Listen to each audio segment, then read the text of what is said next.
শুনলে অবাক হবেন, জাহান্নামীরা অনেক লম্বা এবং যন্ত্রণাদায়ক শাস্তি ভোগ করার পর আল্লাহর কাছে 4টি জিনিস চাইবে, কিন্তু একটিও পূরণ হবে না।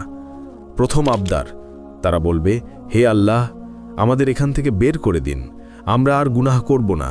আল্লাহ পরিষ্কারভাবে বলে দেবেন, চুপ, আমার সাথে কথা বলো না।